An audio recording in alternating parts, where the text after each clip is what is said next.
The penthouse hummed with the particular frequency of wealth, too many voices pretending to laugh, champagne flutes held at precisely the right angle, the kind of silence between conversations that wasn't really silence at all. Lumi stood near the windows, a glass of something sparkling in her hand, and watched. She was good at watching. It was, perhaps, the only skill she'd ever truly mastered. 20 minutes, she murmured, barely audible over the string quartet. 20 minutes of knee touching, and he still hasn't noticed she's bored. Mark's fiancée, Cecilia, that was her name, had checked her phone 3 times in the last 10 minutes. Each check was accompanied by a tiny micro-expression, the kind of muscle twitch that betrayed something between resignation and contempt. But Mark hadn't looked at her once. He was too busy talking. At himself. About himself. Lumi had positioned herself carefully, a few feet from the bar where Mark and his friends had gathered. From this angle, she could see everything, the way Mark leaned in when he spoke, the way his eyes tracked around the room for listeners who might validate his importance, the way Cecilia's grip on her champagne glass had tightened until her knuckles went pale. "You're staring," a voice said beside her. Lumi didn't flinch. She'd sensed the approach 3 seconds ago, the subtle shift in air pressure, the slight change in the ambient conversation pattern behind her. Not staring. Observing. She turned to face the speaker, a man she didn't recognize, which meant he wasn't part of Mark's inner circle. That made him interesting. There's a difference. The man's mouth curved slightly. Is there? Staring is passive. Observing is strategic. Lumi took a sip of her champagne, letting the bubbles linger on her tongue. For example, I've observed that Mark has made eye contact with his fiancée exactly 0 times in the last hour. I've observed that he's told the same story about his real estate acquisition 3 times to 3 different groups.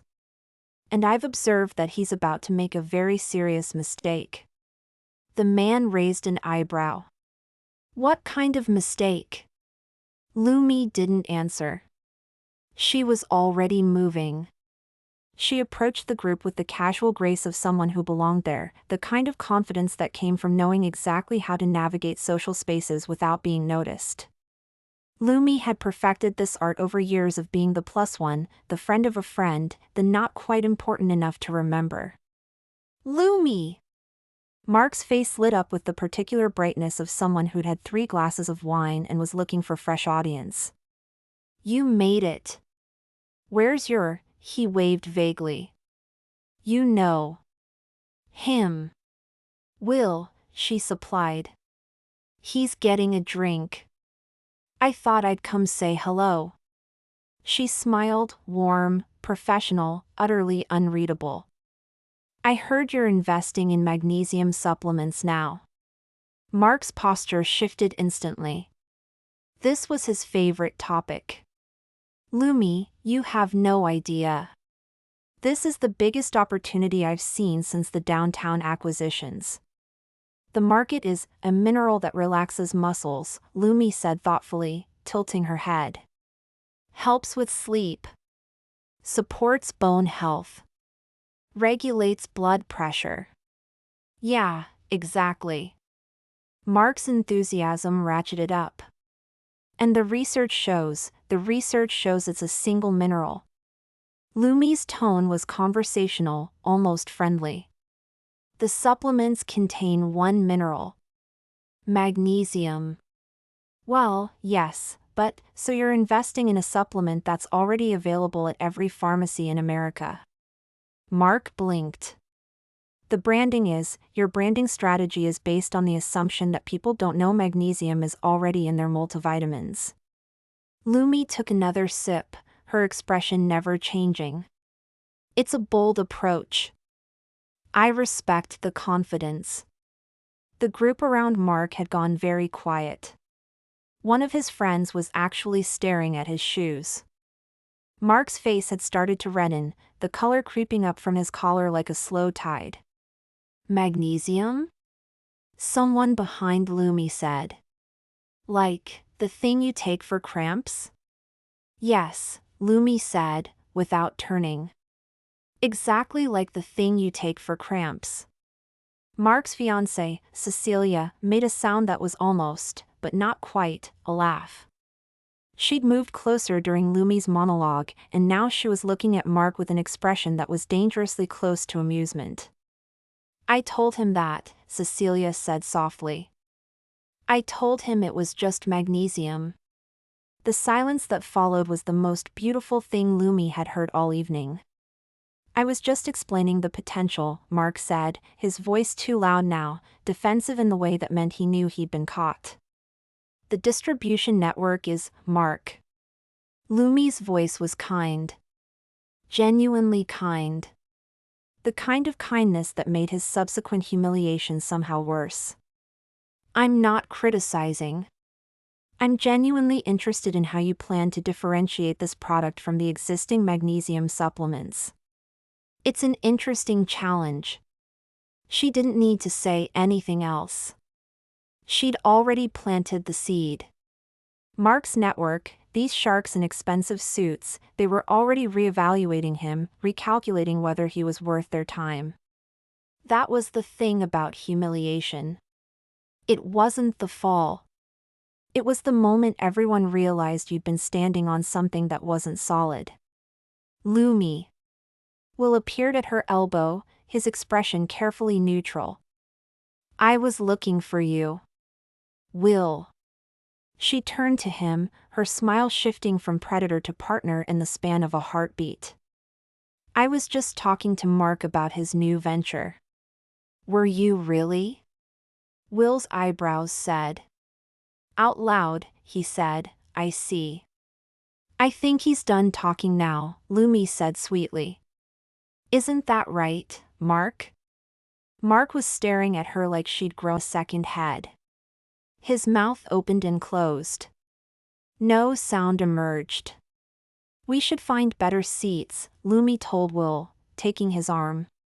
The view from the terrace is lovely. The terrace was empty. Of course it was. It was March, and the wind carried the particular bite of a city that had forgotten about warmth. Lumi stood at the railing, her champagne glass forgotten on a nearby table, and watched the lights below. You destroyed him, Will said, coming up beside her. In under 3 minutes. I didn't destroy him. I merely revealed the architectural flaws in his business model. You're terrifying. I'm observant. Lumi didn't look at him. There's a difference. Will laughed, a genuine sound that surprised her. She'd known him for 3 years, he was a friend of a friend, a competent but unmemorable man who'd become her designated +1 when she needed to attend events alone. Will was safe. Will didn't expect anything. Will was the kind of person who disappeared into the background of your life and stayed there. But now he was looking at her differently. Everyone was.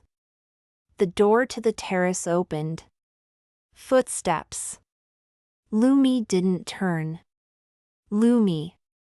The voice was unfamiliar, which made her turn. The man from earlier, the one who'd asked if she was staring, stood in the doorway. He was tall, maybe 6'2", with the kind of shoulders that suggested he'd played a sport in college and still remembered how to move like an athlete. His suit was expensive but not ostentatious. A watch that cost more than most people's cars. Eyes that were studying her with the same intensity she'd been studying Mark. Ethan, he said, extending a hand. Ethan Voss. Lumi took his hand.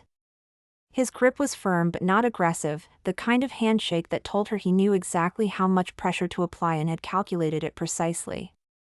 Lumi chin. I know. Ethan smiled. I asked around. This was not the kind of statement that should have made her stomach flip. It did anyway. Did you? She said, keeping her voice level. I wanted to know who just dismantled Mark Sterling's reputation in front of his entire network. Ethan moved to stand beside her, his hands in his pockets, his gaze on the city below.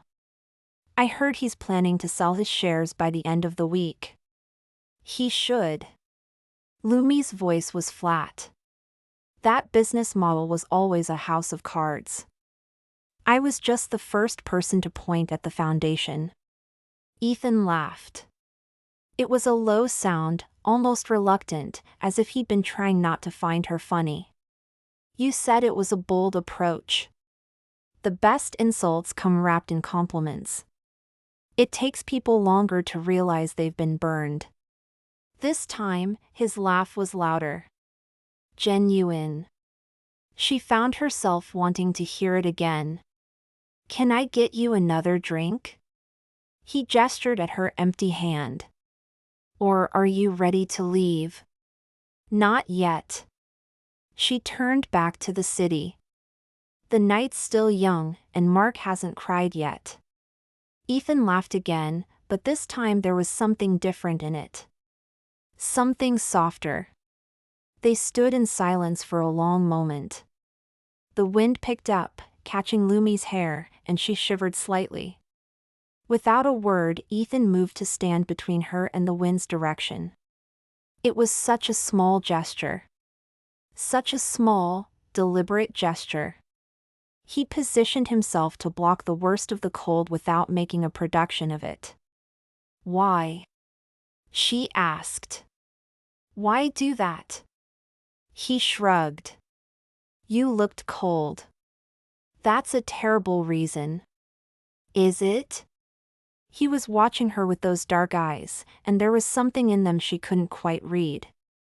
I don't think it is. I think it's a perfectly good reason to do something kind. Lumi had no idea what to say to that. She'd spent so long being invisible, being the plus one, the background character, the woman who existed in the margins of other people's lives, that she'd forgotten what it felt like to be seen. You want to know what I observed? Ethan said, his voice low. I observed that you stood at the window for half an hour before you moved. That you didn't look at your phone once. That you were watching the room, not for opportunity, but for something else. What's something else? Truth. He said it like it was obvious. You were looking for the moments when people stopped pretending. You were looking for cracks in the plaster. Lumi's heart did something complicated in her chest. That's very perceptive. I'm in the business of noticing things. He smiled, and it transformed his face. I'm the curator at the Leon Hart Gallery. The name registered. The Leon Hart was one of those galleries that existed at the intersection of prestige and obscurity, the kind of place that launched careers, but only if you knew about it. Ethan Voss, she repeated. You're the one who saved Marcus Webb. His eyebrows rose. You know about Marcus? Know about him?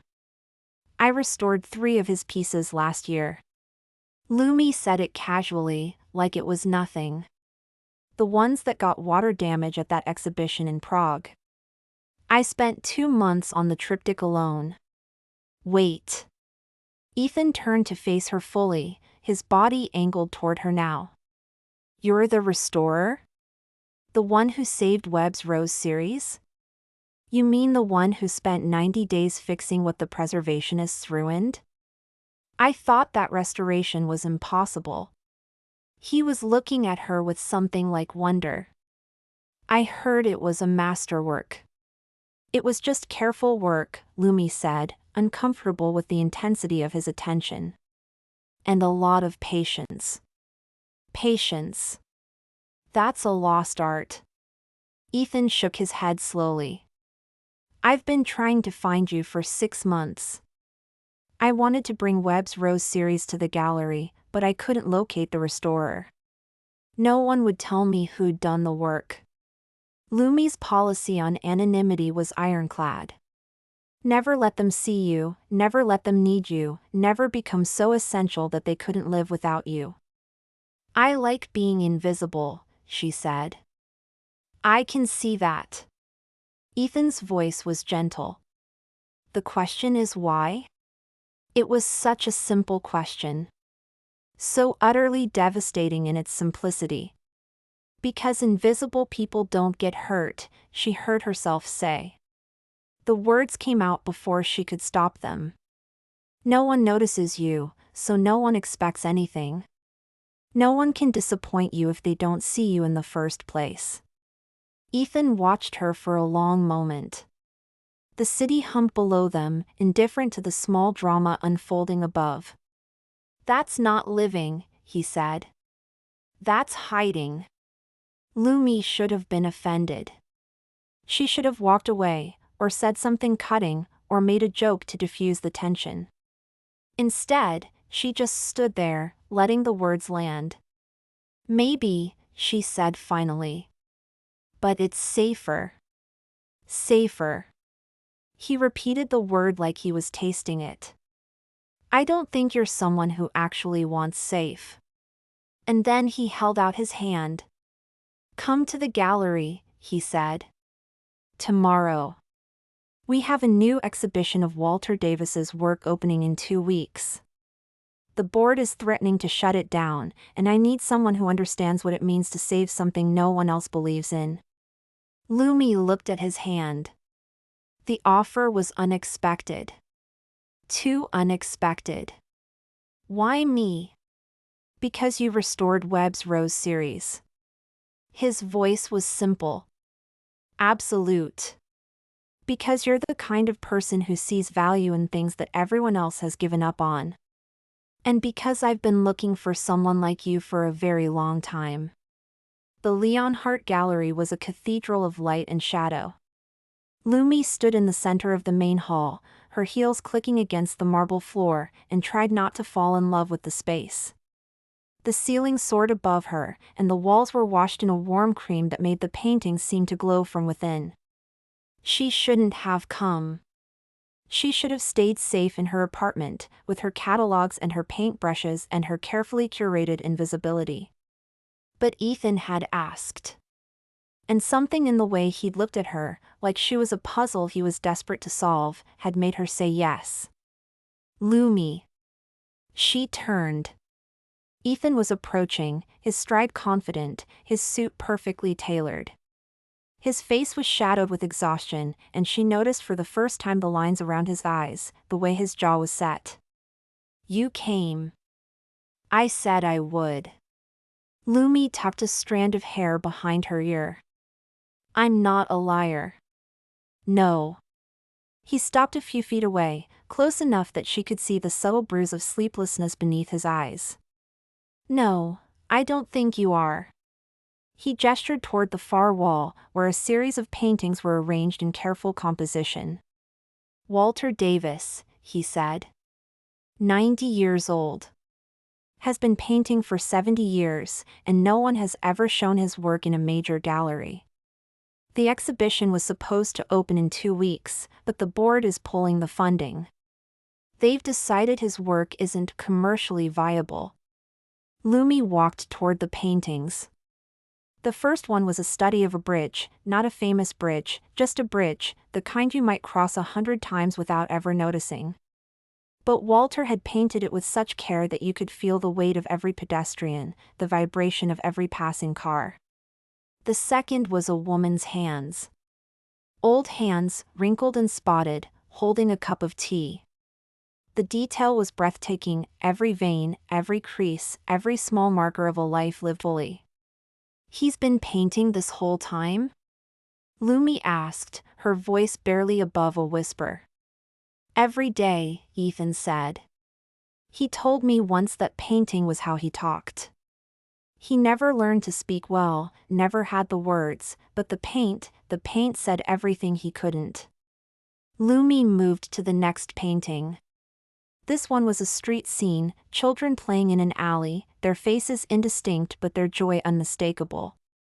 These are about waiting, she said, her voice soft. About the people who've been overlooked for so long that they've stopped waiting to be found. Ethan was watching her intently. What else? The colors, she said, reaching out to touch the air just above the canvas. They're angry. Not hot anger, the kind that explodes and disappears. This is the anger of someone who's been waiting for years and years. The kind of anger that becomes part of you. That you forget is even there. She turned to face him. Why does this exhibition matter to you? The question hung between them. Ethan's expression shifted, some emotion she couldn't read passing across his features. Because Walter was the first person who ever told me I'd be something, he said. When I was 22, I was nothing. Just another art student with no connections, no network, no way in. I was at a community center, teaching painting to senior citizens, and Walter was there. Every week. He painted in silence while I tried to explain color theory, and he never said a word. What changed? One day, he gave me a painting. Just handed it to me like it was nothing. You remind me of myself, he said. Quiet. Watching. Waiting for someone to see you. Ethan's voice roughened. He told me I had the eye. The curator's eye. And then he told me his story, how he'd been painting for decades and no one had ever wanted his work. How he'd watched other artists get discovered, get shown, get famous, and he just kept painting because it was the only thing he knew how to do. Lumi had stopped breathing. She could feel the weight of Ethan's words, the vulnerability he just offered her like a gift. I promised him, Ethan continued, that I would find a way. That I would make sure his work was seen. And now, he gestured at the walls. Now I'm 3 days away from losing everything. The board is finalizing their decision tomorrow. They'll never see what I see. Lumi turned back to Walter's paintings. They were so careful. So patient. So full of a quiet, persistent hope that hadn't been allowed to die. I need to see him, she said. Walter. I can arrange it. No. Lumi shook her head. Not for a meeting. I need to see his workspace. I need to understand his process. Ethan's expression changed, something like hope flickering in those dark eyes. What are you thinking? I don't know yet. Lumi moved closer to the women's hands painting. But I'm not ready to give up on him. The board meeting was in 30 minutes. Lumi stood in the gallery's back room, staring at Walter's paintings, trying to find the words. She'd been coming here for 3 days now. Every morning, before the gallery opened, Ethan had let her in, and she'd spent hours with the paintings. She'd studied them at every angle, in every light. She'd touched the edges of the frames, the careful brushwork, the tiny signatures that Walter had painted into the corners. I've found something. Ethan appeared in the doorway. His tie was loosened, his hair disheveled, and there was a frantic energy about him that made her want to smooth the wrinkles out of his jacket. Tell me. His early work, she said, gesturing at a series of small canvases she'd arranged on a table. Look at the dates. Ethan moved to stand beside her. These are from the 50s. He would have been 23, Lumi said. He was 23 when he painted these. And look at them. They're furious. Angry. Reckless. This is a young man who was desperate to be seen. She pointed to a painting from the 80s. And here, look how the colors shifted. He started using warmer tones. His brushwork got more patient. And look at the dates, he was painting these right after his wife died. How do you know about his wife? He mentioned her in an interview, Lumi said. A very obscure interview from 1987. The details are all here. She pointed at the paintings. The absence of red. The absence of warmth. He was grieving. Ethan was staring at her. You studied his entire career. In 3 days. I studied his life, she said simply. The paintings are just evidence. She moved to the final painting, the series Walter had painted in the last 10 years. The older man's hands, worn and weary, holding a cup of tea. And this, she said. This is what you need to show them. This is the argument. Lumi, the board thinks his work isn't commercially viable, she said. But they're wrong. This isn't about commerce. This is about telling a story. His story. And I'm going to make them see it. Ethan's breath caught. You're going to speak to them. Someone has to. Lumi took a breath, steadying herself. And you're too close. You're the one who sees him as a person, not an artist. I see him as both. I see the paintings and the hands that made them. And that's the argument they'll hear. The board gathered in the back room. There were 6 of them, men and women in expensive suits, their faces arranged in expressions of polite skepticism. The chairman, a man named Robert, sat at the head of the table, his fingers steepled. Ms. Chin, he said. Mr. Voss tells me you have something to say. Lumi stepped forward. Her heart was beating so fast she was sure they could hear it, but she kept her face calm. I do, she said. I want to talk about Walter's work. But more than that, I want to talk about what we're really here for. Robert's eyes narrowed. We're here to discuss the exhibition's viability. Are we? Lumi let the question hang. Because I don't think we are. I think we're here to discuss something much more important. We're here to decide whether this gallery is about art or about commerce. You're not making a strong case. I'm making the only case that matters. Lumi stepped closer to the table. I've been a restorer for 15 years. I've worked on paintings worth more than I'll earn in a lifetime, and I've worked on paintings that nobody would pay $5 for. And I can tell you this, the most important thing I've ever done was save a painting that nobody thought was worth saving. She looked around the table, meeting each board member's eyes in turn. Walter Davis is a man who's been invisible for 70 years. He's painted in obscurity, with no recognition, no fame, no fortune. He kept painting because he believed in something. Because he believed that the truth of the world could be captured in color and light and careful brushwork.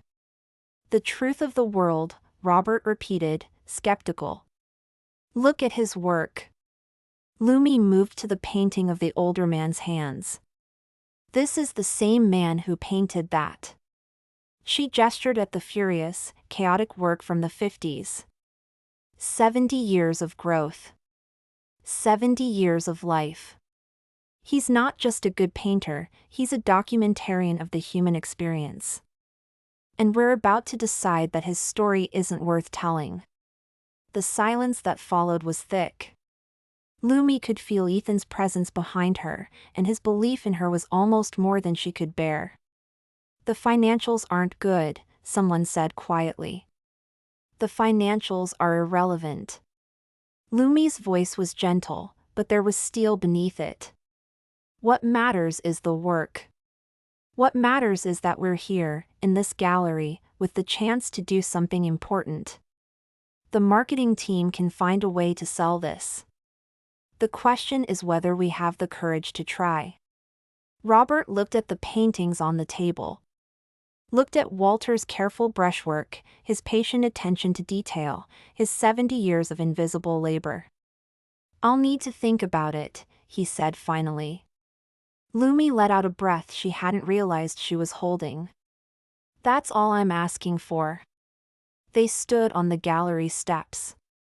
The city was quiet, the streets mostly empty. Ethan had his hands in his pockets, and she could see the tension in his shoulders.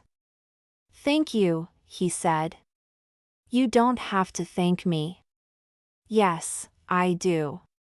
He turned to face her. You didn't have to do any of this. You didn't have to come here. You didn't have to study Walter's work.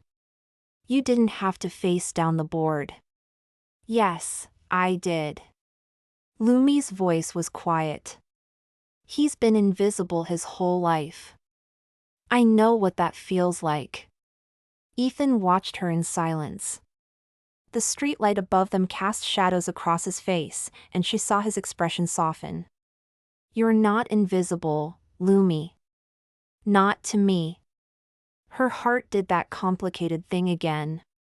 The thing it had been doing since the moment she'd first met him. You don't know me, she said. I know you're the kind of person who fights for people who can't fight for themselves. I know you restore broken things because you understand what it means to be broken. He took a step closer. I know you're hiding. And I know it's because you're terrified of being seen. Ethan, I see you. His voice was barely above a whisper. And I'm not going anywhere. Lumi stood very still. The city hummed behind them, indifferent and huge, but for this one moment, it felt like they were the only two people in the world. I've spent years being invisible, she said, her voice shaking slightly. It was safer that way. No one can disappoint you if they don't see you in the first place. Ethan reached out, his fingers finding hers. His touch was warm, gentle. He didn't take her hand, just let his fingers rest against hers, offering contact without demand.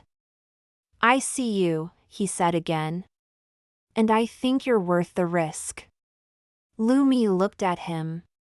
At the exhaustion in his face, the hope in his eyes, the quiet faith he had in her even though she'd given him no reason for it. What if I can't do it? She whispered. What if I can't be seen? Ethan's fingers tightened around hers, a small, steady pressure. Then I'll stand here with you, he said. Until you're ready. The board's decision came 2 days later. Lumi was in the gallery, standing in front of Walter's painting of the old woman's hands, when Ethan walked in. They approved it, he said. She turned. They did? Robert showed the rest of the board your speech. Apparently, a few of them were moved by the documentarian of the human experience bit. He smiled, but there was something else in his eyes. More than that, they saw the paintings differently after you'd been here. They've been talking to Walter, reading about his life.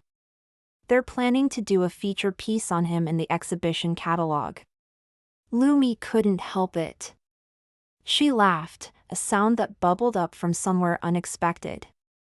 That's wonderful. It is. Ethan walked toward her. Lumi. Yes? He stopped a few feet away. Too far. She wanted him closer. I know I said you didn't owe me anything, he said. But I'm going to ask you for something anyway. What? He came closer, until they were standing inches apart. She could feel the warmth of him, the steady rhythm of his breath, the weight of everything unspoken between them. Stay, he said. Don't disappear tonight. I don't need you to be invisible. I just need you to be here. Lumi thought about the years she'd spent hiding.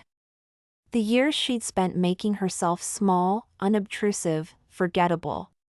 She thought about how terrifying it was to be seen, truly seen, by someone who might leave her, disappoint her, break her heart. She thought about the way Ethan had looked at her the first night on the terrace, like she was the most important person in the room. The way he'd moved to stand between her and the wind. The way he'd trusted her with the vulnerability of his hope. I don't know how to do this, she said. I don't know how to let someone see me. Ethan reached out, his hand cupping her cheek. You don't have to know how to do it, he said. You just have to be willing to try. Lumi leaned into his touch.